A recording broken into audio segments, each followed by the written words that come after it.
El dólar y los esclavos del norte. Es interesante saber por qué, no es Vox Populi, que el mayor deudor de organizaciones como el Banco Mundial o el Fondo Monetario Internacional son los Estados Unidos de Norteamérica. Su deuda es colosal, al extremo que cada gringo que nace ya debe plata desde que respira, aunque sea parido en Quillacollo, a los pies de la Horcopiña, porque de inmediato corren a su embajada y lo inscriben como nuevo esclavo. Y literalmente, paga por cada bocanada de aire que ingresa a sus pulmones. Y es gracioso recordar que los gringos se independizaron de los ingleses precisamente por ese motivo: el pago de impuestos excesivos, diezmos en beneficio de ajenos. El rey Jorge III de Inglaterra prohibió la moneda sin interés que las colonias estaban produciendo y usando por y para ellos mismos, forzándolos a pedir dinero del Banco Central de Inglaterra con interés inmediato. La negativa del rey de permitir a las colonias operar un sistema monetario honesto que liberaría al hombre ordinario de las palancas de los manipuladores de dinero fue probablemente la causa primordial de la revolución. Benjamin Franklin. Un banco central es una institución que produce la moneda de una nación entera, y existen dos poderes específicos en su práctica: el control de las tasas de interés y el control del suministro de dinero o inflación. Y no solo provee el dinero de la nación, sino que se lo presta, con intereses. Aumentando o disminuyendo el suministro de dinero, el banco regula el valor de la moneda en circulación. Es crucial entender que este sistema produce deuda a largo o corto plazo, dependiendo cómo se maneje, y no hay que ser graduado de universidad para entender que cada billete o moneda producido por un banco central lleva colgando una deuda pendiente. Es lo que en economía se llama deuda interna. ¿De dónde sale el dinero para pagar esa deuda? Del mismo Banco Central, que para cubrirla incrementa constantemente el suministro de dinero, para cubrir temporalmente la deuda pendiente creada, y crea más deuda. El sistema, operado con gentileza, con honor y con respeto al prójimo y su trabajo funciona, mientras esté en manos de los dueños de la casa, es decir, de un gobierno consciente, amante y orgulloso de su nación, y lo suficientemente honorable para conducirlo. Los fundadores, no el pueblo, del país del norte eran conscientes de esto. Creo que las instituciones bancarias son más peligrosas que un ejército. Si el pueblo americano alguna vez permite a los bancos privados controlar la emisión de la moneda, las corporaciones que crecerán alrededor de ellos privarán al pueblo de la propiedad, hasta que los hijos despertarán sin casa en el continente que sus padres conquistaron. Thomas Jefferson, 1743 a 1826. Pero, aunque usted no lo crea, de Ripley, los Estados Unidos de Norteamérica, la nación más poderosa del mundo, opera mediante un banco central, por supuesto, con un nombre diferente. Se llama Federal Reserve, y es una institución privada, lo que hoy conocemos como una ONG, y no depende del gobierno, sino de banqueros internacionales, sociedades anónimas. ¿Cómo pudo suceder? El cartel de banqueros internacionales creó una situación que les permitió aparecer como los salvadores de una serie de caídas y depresiones económicas provocadas por ellos mismos. Una treta de maleantes que no solo les sirvió para apoderarse del sistema monetario de la nación, sino que les permitió comprar corporaciones enteras por centavos de dólar. Unos años más tarde, el expresidente Woodrow Wilson, bajo cuyo mandato el Congreso de su nación convertiría en ley el fraudulento Federal Reserve Act, escribió arrepentido: nuestra nación industrial está controlada por un sistema de crédito. El crecimiento de la nación y por consiguiente de todas nuestras actividades está en las manos de unos pocos hombres, quienes necesariamente o por motivos de sus propias limitaciones, congelan, frenan y destruyen la genuina libertad económica. Nos hemos transformado en unos de los peor gobernados, uno de los completamente controlados y dominados de los gobiernos del mundo civilizado. No más, un gobierno de libre opinión, no más, un gobierno de convicción del voto de la mayoría, sino un gobierno de la opinión y coacción de un pequeño grupo de hombres dominantes. El congresista Louis McFadden expresaba: un sistema de Banco Mundial está siendo preparado aquí, un superestado controlado por banqueros internacionales actuando conjuntamente para esclavizar al mundo en pos de su propio placer. Enfurecido comenzó a planear procedimientos para la destitución del directorio de la Fed, y tras 2 intentos fallidos de asesinado, murió envenenado en un banquete sin poder llevarlos adelante. A finales de 1933, el patrón oro fue abolido en el país del norte, no sin antes despojar el remanente en manos de la población. Bajo amenaza de cárcel, todo gringo fue exhortado a entregar todo el oro que poseía al tesoro de la nación, robando al público la riqueza que le quedaba. Antes de ese año, un billete de $1 llevaba una escritura que decía que ese billete era convertible en oro. Hoy dice: "This note is legal tender for all debts public and privates". Un euro no dice nada, y un boliviano dice Ley 901 del 28 de noviembre de 1986. Es decir, los tres son puro papel, lo único que les da valor es la confianza en su uso y cuánto hay en circulación. Si al lector le interesa, o para el incrédulo que es el estado mental ideal de un ciudadano, porque para creerlo se dará el trabajo de pensar y comprobarlo, la historia de cómo los banqueros internacionales lograron apoderarse de la nación de los gringos, y dentro de muy poco de lo que resta de la nuestra y de todo el planeta, la tenemos completa y gustosos se la haremos llegar. Denme el control de dinero de una nación y no me interesa quién haga sus leyes. M.A. Rothschild. La verdad es que un grupo de los grandes centros financieros es dueño del gobierno desde los días de Andrew Jackson, F.D. Roosevelt, 1933. Los reyes del siglo en que luego entraremos serán aquellos que mejor sepan apoderarse de las riquezas.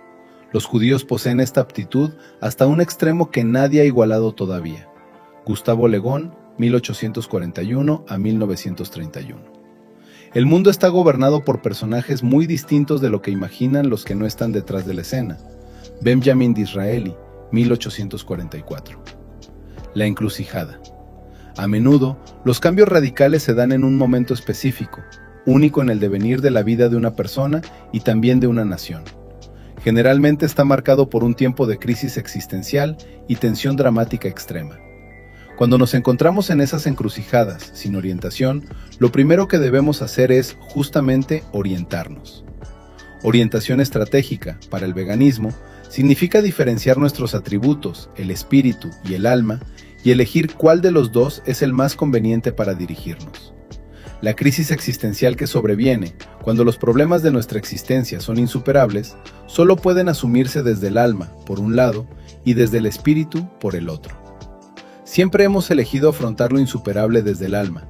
Todos hemos sufrido decepciones y hemos visto cómo lo insuperable no tiene solución, y hemos aceptado la cuota de dolor, no para afrontar el problema o escollo, sino para olvidarlo y seguir esperanzados por la vida, asumiendo que la próxima vez será diferente y conseguiremos la felicidad.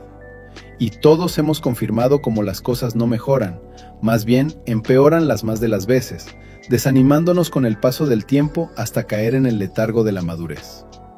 Los gobiernos no mejoran, al contrario, cada vez hay más corrupción y deshonra. La verdad no prevalece, la mentira libre y tolerada nos torna mentirosos, conformistas, indiferentes ante el hecho moral. Las personas no cambian, estancándose en sus moldes psicológicos y actitudinales. Seguimos siendo traicionados y seguimos traicionando. Ante las deslealtades seguimos el ejemplo. Ante la pérdida de todo civismo, seguimos el camino materialista de la globalización, y el dinero, la comodidad de una vida estúpida, nos vuelve inertes, desmoralizados, mediocremente democráticos. Ante la adversidad sufrimos, lloramos. Ante la felicidad efímera esbozamos una sonrisa ilusionada, viviendo, soportando la existencia en deshonor, dormidos ante la realidad de un contexto mundo absolutamente decadente e injusto. Ese es el camino del alma, amar un día, odiar al otro hasta indiferenciarnos del mundo, afirmándolo, aceptándolo, porque ya no podemos concebir la vida y la felicidad eternas. Pero cuando la vida nos enfrenta a los insuperables momentos del destino, cuando ya no caben plegarias, ruegos, sacerdotes, ídolos, dioses, cuando por un momento vemos la miseria de la vida humana en este mundo y la impotencia del alma ante tales eventualidades del destino, entonces, solo entonces caemos en cuenta que estamos en una encrucijada. O tomamos el camino del espíritu, o volvemos a seguir el camino del alma. Lo mismo ocurre para el sujeto colectivo de una nación. Cuando en su esfera cultural solo hay trivialidad, cotidianidad, saturación, pesadez, cuando el intercambio de sentido con el prójimo solo consiste en insultos y maledicencia, cuando la clase política se enriquece y el pueblo empobrecido constituye el 95% de su población, cuando el robo y la inseguridad someten a los más al miedo y la impotencia, Cuando se sobrevive de la donación y el agro ha muerto, sin campesinado, anunciando un futuro de hambre y miseria. Cuando la política se vuelve especulativa y mentirosa, asegurando el poder temporal de los menos aptos, significa que ese colectivo ha seguido el camino del alma y debe sufrir las consecuencias. El movimiento veganista asegura, da fe, con las arras de su inquebrantable voluntad revolucionaria, que toda nación del planeta ha llegado a una encrucijada y debe elegir nuevamente entre el camino del alma y el camino del espíritu. El camino del espíritu. El camino del espíritu es el camino de la posibilidad pura. Lo paradójico es que el camino del espíritu es el mismo para un individuo o un colectivo. Es indistintamente el camino para todos, porque cuando el individuo lo asume, siempre tiene relevancia colectiva. Porque el camino del espíritu es el camino de la voluntad, que se empeña para lograr lo imposible. Si un solo individuo impone su voluntad, es a costa del mundo, que ha tenido que soportar el inaudito de una voluntad más fuerte que todos. Entonces, el camino del espíritu requiere del concurso de un ser yo, un egósofo existencial, que ha vislumbrado la posibilidad pura de ese potencial. Veamos ahora por qué son tan pocos quienes han tenido el valor de ser lo que realmente son y no lo que creían que eran. Los grandes reformadores e iniciados alrededor de los su-yo se fundaron religiones y cultos. Krishna, Siddhartha el Buda, Lao Tse, Confucio, Jesús, Mahoma, Gandhi, y en la actualidad un gran número de gurús, maestros, científicos, sabios y hasta deportistas. Aquí también podemos ingresar a grandes artistas como los Beatles, Madonna y Michael Jackson. Alrededor de ellos ha surgido un culto. Pero vamos dejando el estereotipo avalado por el sistema, los sacerdotes y seguidores de cualquier tipo de culto y vayamos más hacia el origen, porque tuvo que existir un modelo paradigmático original que fue libado, copiado, seguido, emulado por todos. Si por ejemplo, para los antiguos griegos fue Prometeo, que dio lugar al posterior resurgimiento del héroe en la forma mítica que nos ha sido legada por la literatura universal y la historia, Aquiles, Héctor, Leónidas, Alejandro el Grande de Macedonia y sus similares de Roma, desde Rómulo y Remo hasta Julio César y Octavio Augusto. Pero vayamos más atrás aún. Revisemos los referentes tihuanacotas y sumerios con Viracocha y Gilgamesh, prototipos del Prometeo heleno. En Iberia hubo un gran imperio, el Tarteso. Recientes descubrimientos lo vinculan con la Atlántida, y aquí está el origen. Ese gran jefe atlante, primer prototipo de héroe, fue conocido como Nabután. Nabután él es hijo de una virgen, la raza del origen, y enseña a los hombres el camino del espíritu. El relevamiento de su yo le es aportado por su pareja original, que por amor le enseña las runas, y así el héroe crucificado vence a la muerte, y su rebelión termina con la destrucción del mundo. Muchos se liberaron junto a él, pues la liberación de Nabután de las cadenas del materialismo de este mundo contexto es seguido de una rebelión de los afines. El camino del espíritu es el camino de su liberación, afirmándose a sí mismo como yo. Cuando un hombre afirma su yo por encima de todas las cosas, es un liberado, un líder. Un líder es líder porque señala el camino de la liberación a sus afines. No se es culto, no hay intermediarios, el líder es todos, porque él es el origen. El camino del espíritu es el camino del hombre y la mujer verdaderos, que no temen ir más allá, y como Nabután están dispuestos a dejar la esclavitud para ser dueños de su destino hacia el origen. La virtud, Eva, la mujer. El camino del espíritu tiene que ver con la pareja, veamos. Está comprobado científicamente que toda la humanidad desciende del linaje de una sola hembra.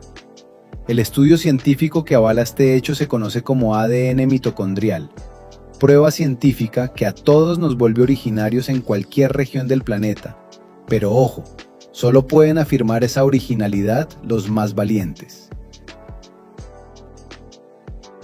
Contextualicemos. La herencia sanguínea que prevalece se hereda de hija a hija, y por lo tanto la naturaleza demandaría que ostentáramos el apellido de nuestras madres.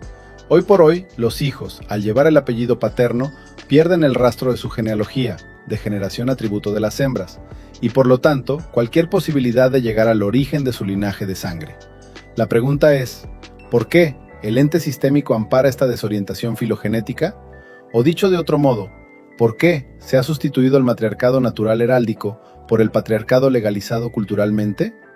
Fuera de la respuesta obvia, porque la sangre de la mujer es más pura, más rebelde, más virtual, más integrada, herética, pues contiene el símbolo del llamado pecado original.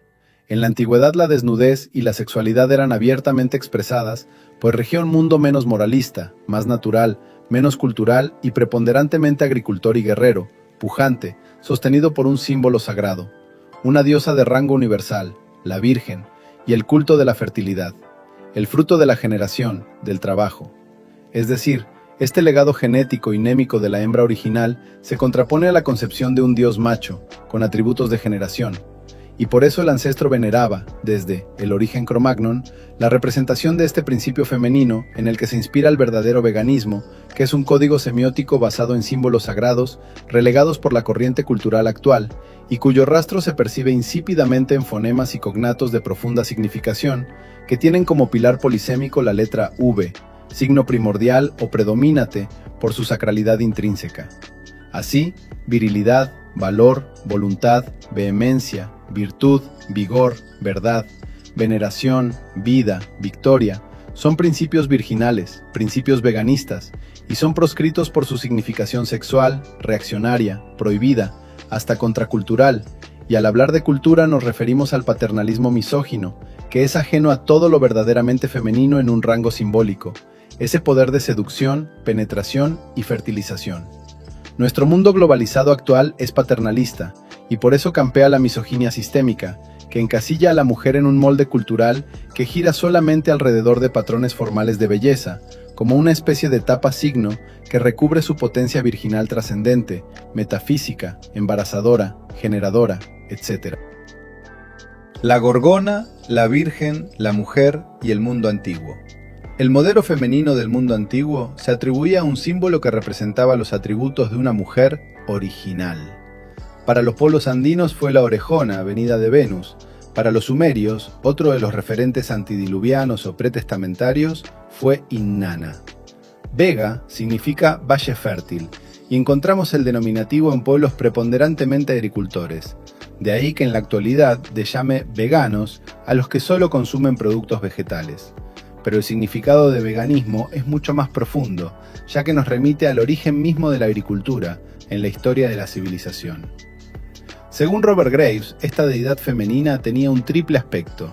En Grecia, Palas Atenea, además de fundadora de polis o ciudades amuralladas como Atenas, que lleva su nombre, era triple: Atenea Promacos, Atenea Fartenos y Atenea Nike. En Iberia, este aspecto triple está reflejado en el mito del gigante Gerión, de 3 cabezas, que nos remite directamente a los 3 troncos raciales que componían al pueblo de los íberos. Por eso, una de las significaciones de la Virgen nos sugiere la raza del origen. Estamos mucho más cerca del origen de lo virginal, que con su poder de generación, el culto a la fertilidad, genera lo apolíneo, pues Apolo, el Cristo, como hijo inmaculado de la Virgen, representa al hombre de sangre pura, que es capaz de restablecer el vínculo perdido con la raza del origen, venciendo a la muerte, límite impuesto por el Dios de este mundo a los hombres de carne, en un acto heroico de autocrucifixión, voluntariamente asumido. Tomemos a Semíramis, un referente altamente estigmatizado por el judeocristianismo, que le atribuye el honor de haber sido la primera en levantar ciudades amuralladas, emulando a la Virgen original, a Caín y a Tubal-Caín, rebeldes míticos. Definitivamente todos estos datos nos inducen a asumir que el rol de la mujer en la antigüedad era completamente diferente al rol cultural que le asigna la moral judeocristiana en la actualidad. Veamos hacia Iberia. El culto del fuego, de la diosa Pirena, es otro referente muy significativo.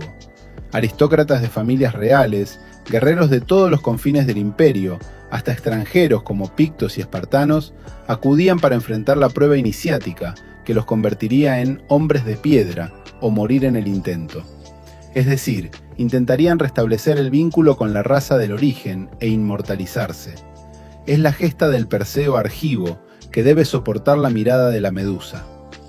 Fuera de la tergiversación cultural y la degradación del verdadero significado del mito de Perseo, la Medusa o Gorgona, representando a la Virgen original, era un culto milenario difundido entre los pueblos no solo ibéricos y grecorromanos, sino andinos. Veamos. 3 importantes autores han tematizado sobre el mito gorgónico en América: Hossein Belloni, Roberto Heine Geldern y Dick Ibarra Grasso. Hossein Belloni, en su obra La Esfinge Indiana, atribuye la Gorgona a Grecia, pero el rastro del verdadero origen podría ser Mesopotamia, concretamente el Imperio Hitita, lo que nos remite a su origen, que es el Imperio Casita, cuyos remanentes fueron lo que la cultura oficial encasilla como hititas. Dick Ibarra Grasso cruza el límite audazmente al afirmar que la cabeza central del calendario azteca es una gorgona.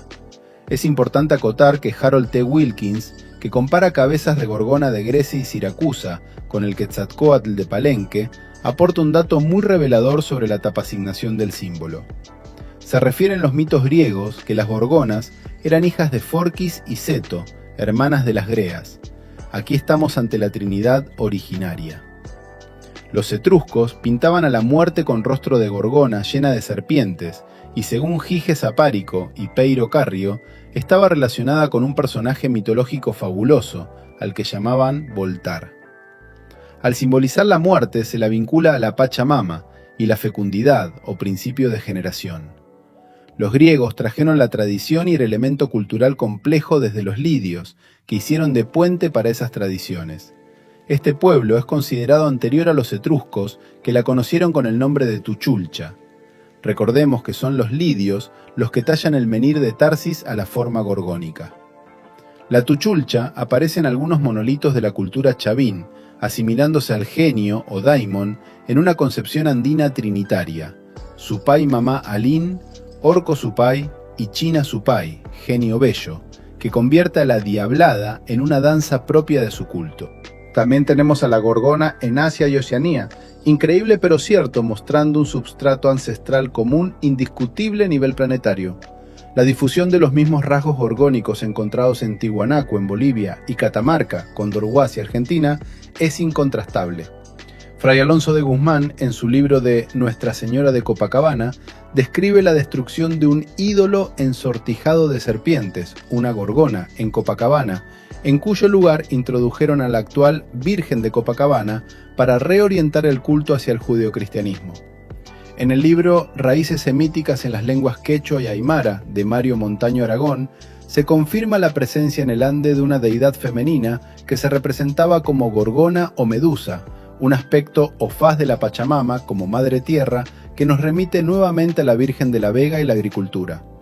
Durante el Incario es significativo el culto virginal y la consagración de mujeres sagradas o ñustas para un oficio de veneración que puede asimilarse a la función de los oráculos griegos y las vestales romanas del fuego, que constituye otro dato significativo de asimilación que nos induce a considerar el rol de la mujer en el mundo antiguo. Otro rasgo preponderante de esta deidad femenina es el atributo de la guerra. Recordemos en esto a las mujeres espartanas, que solo parían guerreros al mundo, por lo que su rol era muy diferente al de la mujer globalizada actual, pusilánimes pacifistas. Minerva o Atenea, de los fuertes grasos, son vírgenes armadas hasta los dientes y diosas de la guerra y el amor.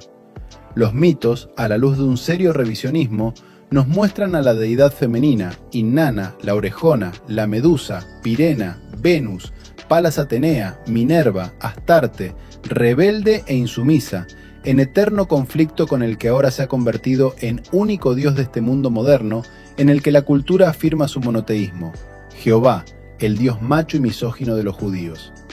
Se hace prioritario darle una significación coherente al atributo guerrero, que no es arbitrario, sino fatídico.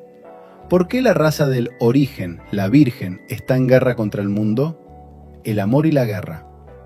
La Virgen fue objeto de veneración en todo el mundo antiguo, en diferentes culturas y bajo muchos nombres, pero fueron Innaba, Astotet o Aserrarte, Venus o Palas Atenea, Pirena, Freya, Amaterasu, Xochiquetzal, la loba que amamantó a Rómulo y Remo, luego Ceres y Vesta, las diferentes fases de una misma deidad cuyos atributos siempre estuvieron culturalmente ligados al amor y la guerra. La fertilidad, el anata, los ritos de fecundidad, la refieren simbólicamente a la pareja original, Eva en el judeocristianismo, Lilith en el judaísmo. Esta última, según la mitología hebrea, primera esposa de Adán, caracterizada por su actitud dominante y de rebeldía franca y abyecta contra Dios. Evidentemente, esos líos en el tálamo del origen se reflejan en el atributo de amor que la cultura atribuye a esta deidad femenina. La insatisfacción y la promiscuidad que el mito hebreo achaca a Lilith explica el rechazo que la pareja del origen siente por el mundo creado, hostilidad que heredará su descendencia, los cainitas. Esa hostilidad la señala con el segundo atributo con que la cultura la ha etiquetado hasta hoy, la guerra. Hemos perdido todo rastro histórico de este protagonismo guerrero administrativo de la mujer antigua. Tal vez algo queda en libros raros, como La otra Atlántida, de Robert Scruton, y el O era Linda, que narran sobre las gobernantes vírgenes de Frisia y Sajonia. También los relatos míticos sobre las amazonas que hacen Homero y Virgilio, y recientemente algunos cronistas de tiempos de la conquista, los aventureros adelantados en el Nuevo Mundo. La cultura actual pasa por alto tantas cosas al respecto que solo podemos sorprendernos ante afirmaciones como las de Napoleón Bonaparte, que cuando era noticiado de una nueva guerra preguntaba «¿Qué es la femme?», ironizando sobre la reputación belicosa de muchas reinas europeas. Tal vez Juana de Arco representa un ejemplo palpable de estas cualidades del legado virginal. Utilizada por los decadentes pipinos, echó a los ingleses de Orleans en una gesta militar sin precedentes en la historia contemporánea y debidamente corroborada. Juana lideró a sus connacionales en una guerra patriótica, enfrentándose incluso contra la Iglesia, que finalmente la quemó en una hoguera por hereje, como los cátaros del Languedoc, muy significativo. Esa reminiscencia simbólica, virginal y heroica de la mujer del pasado aún prevalece en el inconsciente colectivo. Es demasiado fuerte para atenuarla y borrarla por completo. Haremos una importante afirmación ahora, pues la comprensión de la misma nos permitirá comprender el movimiento veganista. No importa el momento histórico, la época y la humanidad o civilización de que se trate. Lo virginal siempre estará en guerra contra el sistema imperante, pues el mundo, contexto, el universo entero nunca puede abarcar las posibilidades de su impulso o vector, la plenitud absoluta. Es decir, lo virginal es ajeno a este mundo limitado que siempre, entiéndase bien, siempre, se sostendrá por el dolor y la miseria de la humanidad. Mujeres virginales. Cuando nos referimos a mujeres virginales, de ninguna manera nos estamos refiriendo a beatas y santas como la Madre Teresa o Doña Inés de la Cruz, modelos paradigmáticos de un puritanismo que niega la sexualidad y la rebeldía con el bálsamo de un amor sin pareja, abstracto, pasivo, ilusionado, que acepta y tolera el dolor, la pobreza de espíritu y la miseria. Por ejemplo, doña Adela Zamudio, la alondra solitaria, no solo nos legó poesía y excelso arte literario, sino también el significado de la arista, la V, pues se impuso a la maternidad llevando en alto su feminidad. Nunca tuvo hijos ni se sometió a hombre alguno. Combatió al credo judeocristiano que denigra a lo femenino y lo tiñe de corrupto y decadente. Su imagen realzó el veganismo desde un principio cuando lo lanzamos como la muralla de los invisibles. En una carta pública desmintió al sacerdote corrupto. Lo que evidentemente irrita a UD y le escandaliza es que una cualquiera como yo, una mercenaria que gana el pan, tachada además de irreligiosidad, se haya atrevido a denunciar un error de matronas piadosas, ricas e influyentes. Si esa es la moral católica que UD tanto encomia, yo no la profeso ni la enseñaré jamás a mis alumnas. Yo profeso la moral humana, la inmutable, la que aquilata la virtud donde se encuentre, humilde y desconocida, y condena el error sea quien fuere el potentado que ha caído en él. Ya en su poema Nacer hombre, denunciaba la hipocresía del actual sistema que se opone a lo verdaderamente femenino, virginal y virtuoso. Una mujer superior en elecciones no vota, y vota el pillo peor aparte. Permitirme que me asombre, con tal que aprenda a afirmar puede votar un idiota porque es hombre. Oh mortal privilegiado, que de perfecto y cabal gozas, seguro renombre, en todo caso para esto te ha bastado nacer hombre. Es más, fue madre de todo hispanoamericano, una virgen encarnada, así como lo fueron doña Juana Azurduy de Padilla y Eva Duarte de Perón. Juana Azurduy de Padilla, flor del Alto Perú, es uno de los más grandes fenómenos aristocráticos de la gesta independentista. Participó en varios combates como virginal heroína, logrando en la batalla de Pitantora arrebatar un estandarte al enemigo. En Potobamba, en la que cayó prisionero su esposo, logró liberarlo, dando voces de mando a un ejército simulado. En la batalla de Viloma encabezaba a los leales, a los que guió con tal acierto que mereció el grado de teniente coronel. En la batalla del Villar, en la que murió su esposo, cayó herida, pudiendo apenas salvar su vida. Después de esta batalla, pasó a pelear por la independencia en el ejército argentino. Por sugerencia de Bolívar y Sucre, se le otorga una pensión vitalicia, que es derogada por el gobierno de José María Linares. Vuelta a su patria, murió pobre y olvidada, en Sucre, el 24 de mayo de 1862, a la edad de 82 años, en la más absoluta miseria. Sus restos fueron arrojados dentro de una fosa común. Habría que exhumar los restos de ese afeminado, que seguramente era masón y adorador de Molay, molerlos, juntarlos con los excrementos de nuestro desprecio y arrojarlos al más asqueroso muladar que encontremos en la tierra que liberó.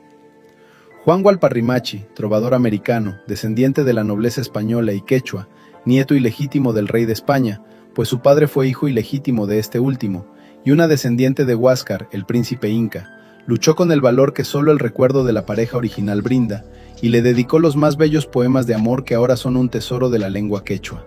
Amor imposible e inmortal que solo nace entre la arista del hombre y la mujer de valor virginal. Amor que no pudo ser correspondido en este mundo, pues la flor del Alto Perú estaba casada y era mujer fiel y de honor. Nuestro trovador de la mini andina murió de muerte bella, espartana, dando el pecho por su amada. En el campo de batalla fue atravesado por una bala, legando a las juventudes americanas una gloria que debe volver a ser conquistada. Mientras te encuentres en este mundo harás huir las penas, y donde me encuentre, tú sola harás latir mi corazón. Eres la Pachamama, no puedes morir, eres mi madre. Doña Juana lo reclinó en su regazo, y lloró acaso más que cuando perdió a sus hijos. A Doña Juana, hasta en la Argenta del Valor, la Argentina, se la considera una santa, de indomable valor, y hay avenidas, calles, plazas, páginas web, asociaciones y hasta billetes que ostentan su nombre y su retrato.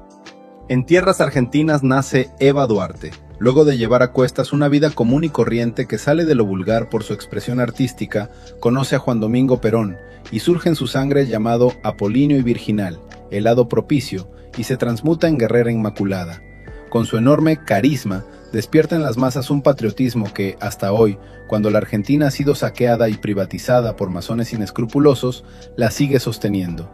Su recuerdo fulgurante permanece latente.